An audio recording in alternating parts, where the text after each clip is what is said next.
On today's show, we're going to show you how to install a MOSFET for your heated bed. Stick around.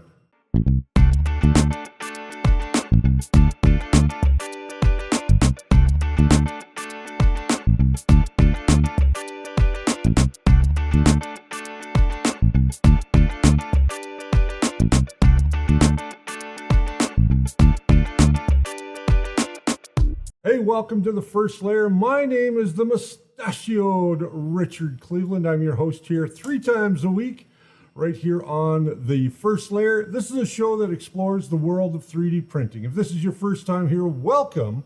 And please consider hitting that subscribe button so you are up to date with everything that we're doing here on the First Layer. So as I said, we're going to be talking about all this stuff on my desk today. We're going to show you how to install a MOSFET, or what it takes to install a MOSFET. We're going to kind of mock it up here on the table today. But you're probably wondering why I'm wearing this.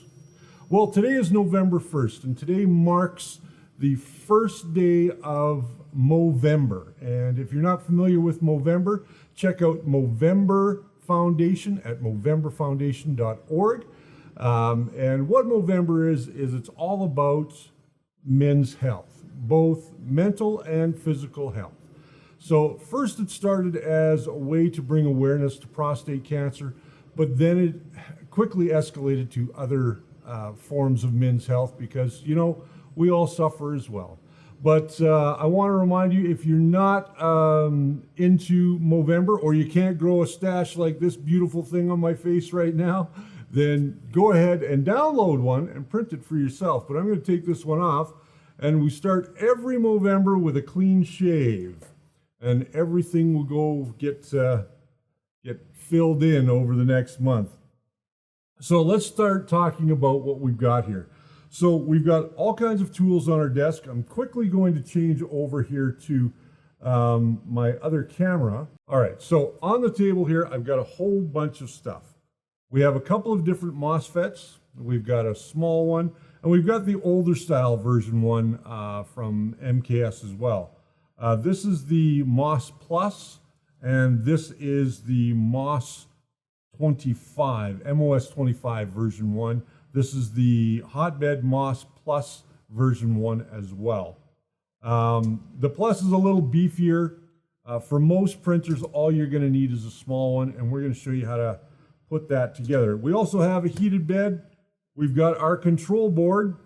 In this case, we've got an MKS Gen version 1.4. Now, none of this is sponsored by MKS or Wanhao. I want to make sure that everybody knows that. We've got some 14 gauge wire, which we're going to need. We've got some 22 gauge wire.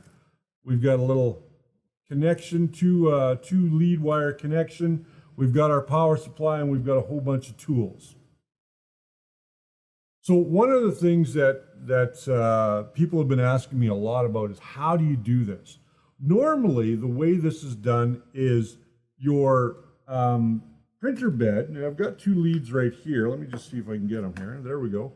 We've got 2 leads. These would normally go into your board, and then your bed would come out of the board. So what we're going to do is we're going to interrupt that flow. So what we want to do is instead of applying power directly to the board for the heated bed, we're going to actually put it onto a MOSFET. And most MOSFETs, we go back to the over the shoulder. There we go. We go back here. You guys can see, let me get that out of the way. You guys can see here that there's a 12, 24 volt plus and minus on here. Let me see if I can go to the other camera here. There we go. We'll fade over to this one. You guys will be able to see that a little bit better, I think. There we go. Now we're in focus. So you can see there that we've got 12, 24 plus and minus. So we've got 2 terminals for the hotbed, and we have a control terminal right there. That's where this little 2-wire dealie is going to come in handy, because we're going to connect that to the board. So where we would connect our heated bed on our board, we now are just going to bring in a couple of control lines, and we're going to show you how to do that. So let's start with getting our wire. Now we've already created some wires, so we're not going to have to do another set. We're going to take these two wires right here, our plus and our minus, off of our board, and we are going to run these into the MOSFET, which is right here, okay? Got back here. So what you want to do is you want to strip the wires. Now you want to have a pair of strippers like this. I'll link to some of these tools down below where you can get them. Again, this is not sponsored by anybody, so you'll need some crimpers. You'll need some wire cutters to cut your wire. You can also use these to strip your wire as well. I'm not a big fan of these. I prefer this one. So I'm just going to take a little insulation off there on both the negative and the positive. And normally what I would do is I would tin these. So for anybody that understands what tinning is, it's when you apply some solder to the ends of the wires just to stiffen them up. So in this case, what we're going to do is we're going to take our MOSFET and we are going to put these onto the plus and minus. You're going to need a screwdriver. Here's the screwdriver that we're going to use. We're just going to open this up a little bit. All right, there we go. So we'll take our minus wire and we'll stick that in there and we'll tighten that up.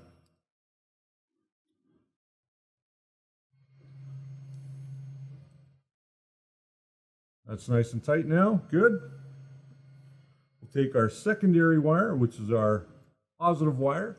We'll stick that into this side as well.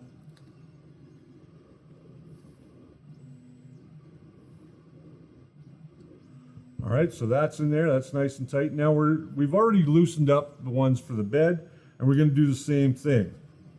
We're gonna put the plus and the minus. You can see that these ones have already been tinned. So we are gonna go plus, or minus, pardon me. We'll start here with the minus, or negative wire. Depends on where you are in the world, depending on what you call it. And we'll just slide that in there. Now, if your wire doesn't go in right away, just loosen up that terminal a little bit, just so you can get it in. Then you'll just tighten that back up. And then we will put this one in. Again, we're going to have to loosen that up a little bit. Just get it in there all the way. And then tighten down that screw. Okay, so we're halfway there now. What else do we have to do? Well, we have to create a control line from the MOSFET to our printer's motherboard. So where are we going to do that? Well, we're going to look here, and on this particular motherboard, it says the heated bed is right here. So those are the two for the heated bed. And that is going to come out. This is where our main power goes in. That's for the heated bed. So the main power will feed this heated bed line. So what we're going to do is we're going to use this wire right here, which already has two ends on it. This is the end that we really want. Now you can buy these ends separately. You can see I've got one right here. And all you're going to do is that's where the crimp tool comes in. You're just going to get yourself some wire. You're going to cut yourself a couple lengths of wire and make sure that you've got the negative and the positive set right. And on this one, our positive is on this side.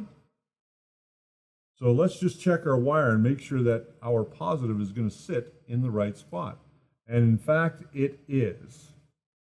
So we're just going to plug that into there. Now, we can do one of two things with this. We can slice that off, which most people will do,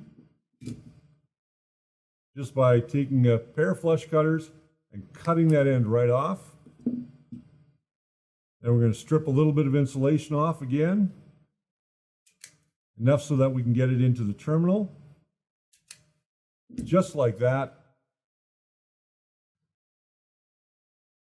You're going to want to make sure that you've got a screwdriver to open up your terminals right here, which we happen to have right down here underneath the desk. As we hear everything go crash, bang, boom. So we're going to open this up. We're going to grab our flathead screwdriver. So we've got our flathead here. Now we're going to open up the terminals. And you can see how these terminals open up.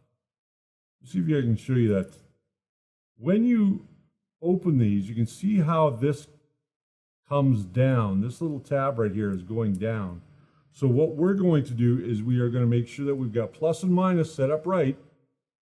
And our plus is this side and our minus is that side. So we're going to take this. We're going to put our plus in first. Just double check to make sure you're putting it in the right area. Put that in, and now we are going to turn this clockwise and tighten that right up. Give it a little tug, you're okay. Now this is going to be the same on any 3D printer that you own. You are going to put this where the hotbed wires go in. You don't want to trap the insulation in there. You just want to trap the wire. That way you're going to get a nice solid connection.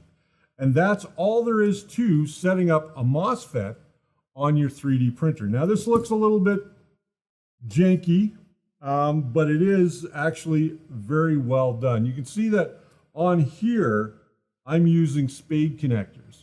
I always like to use spade connectors on the raw ends of my wire. I can also use them here as well. They do help. What they do is they give you a much cleaner connection to the terminals that are on your MOSFET as well as on your power supply. Please make sure that you've got your power supply set to the right profile, you know, for your country, whether it's 110 or 220. And there you go. Now, again, like I said, it's so easy to do this. Not everybody knows how to do it. And this is kind of what it's going to look like. Let's go to this camera here. This is what it's going to look like after. Let's see if we can get, there we go. That's what it's going to look like after you get it all connected. So we've got our power leads coming in. We've got 2 leads going out to the hotbed.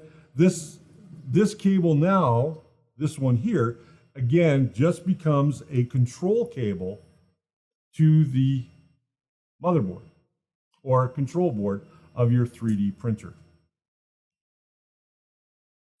So there you have it. Pretty simple, pretty easy to do.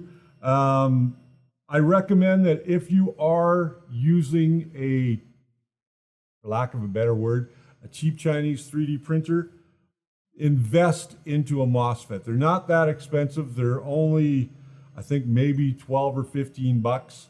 They are great insurance. Now, this is the same MOSFET that I put on to my Ender 3.